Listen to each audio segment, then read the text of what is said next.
आगे बढ़ेंगे, बात कर लेते हैं अब देश की भी, क्योंकि उपराष्ट्रपति चुनाव आने वाले हैं और ऐसे में अब उल्टी गिनती भी यहाँ शुरू हो गई है, क्योंकि अब महज कुछ ही दिन बचे हैं। और इस बीच भारतीय जनता पार्टी ने अपने सांसदों को यह निर्देश जारी कर दिया है कि पार्टी सभी सांसद को आज दिल्ली पहुंचने के लिए कह रही है। उपराष्ट्रपति पद के लिए मतदान आपको बता दें 9 सितंबर को होना है। इससे पहले बीजेपी ने अपनी रणनीति को और मजबूत करने के लिए कई कार्यक्रम अब तय कर दिए हैं। आज शाम बीजेपी अध्यक्ष जेपी नड्डा ने अपने आवास पर सांसदों को रात्रि भोज के लिए आमंत्रित किया है, यानी कि सभी सांसद आज डिनर पर मिलेंगे और रणनीति तय करेंगे कि उपराष्ट्रपति पद के जो चुनाव हैं उसमें किस तरीके से जो उनके प्रत्याशी हैं उसकी जीत कैसे सुनिश्चित की जाए। इसके लिए अगले दिन यानी कि 7 सितंबर की सुबह 9 बजे से देर शाम तक पार्टी सांसदों की कार्यशाला होने वाली है, यानी कि ओरिएंटेशन एक वर्कशॉप होने वाली है। और ये कार्यशाला 8 सितंबर को भी जारी रहने वाली है, जो संसद परिसर के जीएमसी बालायोगी ऑडिटोरियम में दोपहर 3 बजे से शाम 6 बजे तक चलेगी।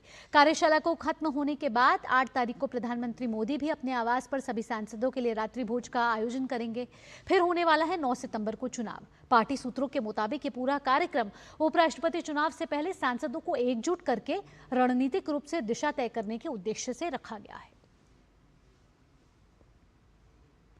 तो यहां हमारे साथ हमारे संवाददाता अमरेंद्र जुड़ गए हैं ज्यादा जानकारी के साथ। लेकिन अमरेंद्र से पहले बात करें उससे पहले आपको ये जानकारी दे देते हैं कि उपराष्ट्रपति चुनाव अब 9 सितंबर को होने वाला है। ऐसे में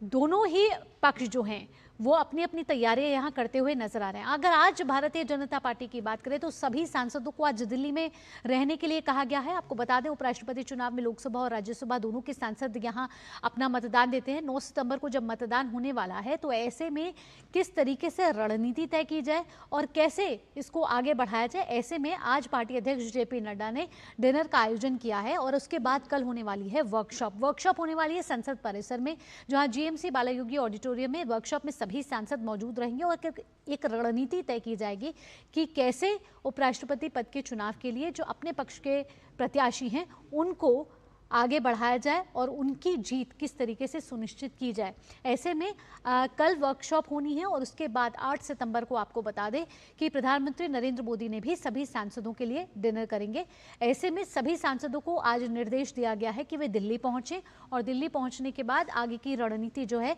वो तय की जाएगी। तो उपराष्ट्रपति चुनाव का पद जो उपराष्ट्रपति पद है वो इस समय खाली है, क्योंकि जगदीप धनखड़ के इस्तीफे के बाद उपराष्ट्रपति पद के चुनाव की कवायद शुरू हो गई थी, जिसके बाद 9 सितंबर का दिन तय किया गया था जब उपराष्ट्रपति पद का चुनाव होगा। और ऐसे में उपराष्ट्रपति पद का चुनाव बेहद ही महत्वपूर्ण इसलिए भी है क्योंकि उपराष्ट्रपति एक संवैधानिक पद है और साथ ही साथ ये राज्यसभा के सभापति भी होते हैं, तो अपने आप में ये महत्वपूर्ण हो जाता है। और उपराष्ट्रपति पद के चुनाव के लिए अब तैयारियां जो है वो तेज हो गई हैं और विपक्ष की तरफ से जो कैंडिडेट हैं वो सुदर्शन रेड्डी हैं और वही दोनों ही पक्ष की तरफ से इस समय तैयारियां तेज होते हुए और दिल्ली में सभी सांसदों को इस समय कहा गया है कि वो दिल्ली पहुंचे ताकि आगे की रणनीति तय की जाए कि आगे की रणनीति को कैसे बढ़ाया जाए। और इसी के लिए आज पार्टी अध्यक्ष ने रात्रि भोज का भी आयोजन रखा है। अमरेंद्र, कहा जाए अब उपराष्ट्रपति पद के लिए तैयारियां तेज हो गई हैं, रणनीतियां बनाई जा रही हैं कि कैसे आगे इसको आगे बढ़ाया जाए और आज पार्टी अध्यक्ष जेपी नड्डा डिनर भी रख रहे हैं, तो ऐसे में क्या कवायद तेज हो रही है, किस तरीके से ये तैयारियां आगे बढ़ती हुई नजर आ रही है? देखिए भावना, मैं सबसे पहले बता दूं कि जिस तरह से उपराष्ट्रपति के चुनाव को लेकर कवायद चल रही थी, ऐसे में भारतीय जनता पार्टी ने किसी भी तरह से अपने सांसदों में किसी तरह का कोई कंफ्यूजन ना हो उसके लिए न सिर्फ डिनर डिप्लोमेसी प्लान की है बल्कि कुछ वर्कशॉप का भी आयोजन किया गया है, जिसके तहत कल जो है सभी भारतीय जनता पार्टी के सांसदों को एक पत्र जारी किया गया। उसमें कहा गया था कि आज शाम तक सभी सांसद भारतीय जनता पार्टी के लोकसभा और राज्यसभा दोनों के जो हैं वो दिल्ली पहुंचेंगे और शाम को 7 बजे भारतीय जनता पार्टी के सांसदों की भारतीय जनता पार्टी के जो राष्ट्रीय अध्यक्ष हैं जेपी नड्डा के घर में रात्रि भोज का आयोजन किया गया है। और सबसे बड़ी बात, इस रात्रि भोज में प्रधानमंत्री नरेंद्र मोदी भी पहुंचने वाले हैं और बताया जा रहा है कि एक औपचारिक इस बैठक होगी डिनर से पहले और चर्चा करेंगे, जो उपराष्ट्रपति के चुनाव को लेकर मंथन किया जाएगा और रात्रि भोज के बाद यानी कि कल जो है 7 तारीख को जो है सुबह 9 बजे से लेके और शाम को 6 बजे तक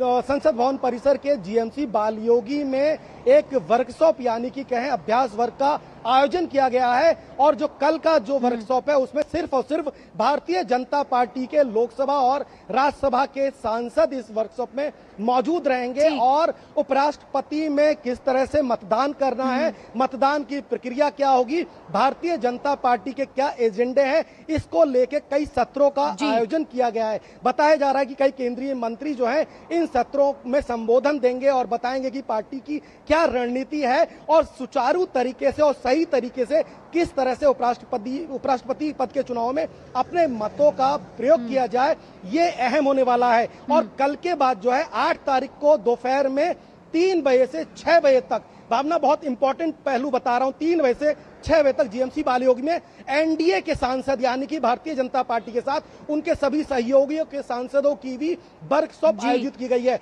वो वर्कशॉप 3 घंटे की उनकी वर्कशॉप है जो जीएमसी बालयोगी में होगी और उनको भी इस बात की जानकारी दी जाएगी कि किस तरह से एनडीए खेमा जो है एकजुट रहेगा और किस तरह से उपराष्ट्रपति पद के चुनाव में जो है आप अपने मताधिकार का प्रयोग करेंगे। और वहां एनडीए के सांसदों के लिए एक विशेष अभ्यास वर्ग का आयोजन किया गया है। और उसी देर शाम यानी 8 तारीख को देर शाम प्रधानमंत्री नरेंद्र मोदी के आवास पर एनडीए के सांसद, भावना कोट कर रहा हूं, एनडीए के सांसद यानी कि भारतीय जनता पार्टी के साथ सारे सहयोगियों के सांसदों की रात्रि भोज है। और उसमें प्रधानमंत्री, ये बताया गया है, प्रधानमंत्री सांसदों के ग्रुप के साथ 1-to-1 करेंगे, संवाद करेंगे डिनर से पहले और उनको वो मूल मंत्र देंगे कि कैसे पार्टी की रणनीति को लेकर चलना है, कैसे उपराष्ट्रपति के चुनाव में आपको वोट करना है और कैसे आने वाले भविष्य की रणनीतियों पे काम करना है, ये अहम है। भावना दूसरा पहलू मैं बता दूं कि देखिए एनडीए का शक्ति प्रदर्शन यहाँ दिखे, ऐसी मूल भावना के साथ कहीं ना कहीं रणनीति यहाँ बनती हुई नजर आ रही है। लेकिन अगर एनडीए पद के प्रत्याशी की बात करें सीपी राधाकृष्णन की, इससे पहले भी हमने देखा था एक वेलकम प्रोग्राम उनके लिए रखा गया था संसद परिसर में, जहां सभी सांसदों से उनका औपचारिक उनका स्वागत हुआ था, उनसे उनका मिलाप कराया गया था। ऐसे में सीपी राधाकृष्णन वर्सेस सुदर्शन रेड्डी की भी यहाँ बात की जाए तो यहाँ राजनीति गर्म होती हुई नजर आ रही है। महज अब कुछ ही दिन बाकी है, उल्टी गिनती यहाँ शुरू हो गई है। पक्ष विपक्ष दोनों चाह रहे हैं कि किस तरीके से अपनी तरफ से शक्ति प्रदर्शन यहाँ दिखाया जा सके। हालांकि बहुमत जो है यहाँ इस समय एनडीए के पास नजर आ रहा है, लेकिन अगर तैयारियों की बात की जाए, रणनीति की बात की जाए तो किस तरीके से आगे बढ़ती हुई ये रणनीति नजर आ रही है?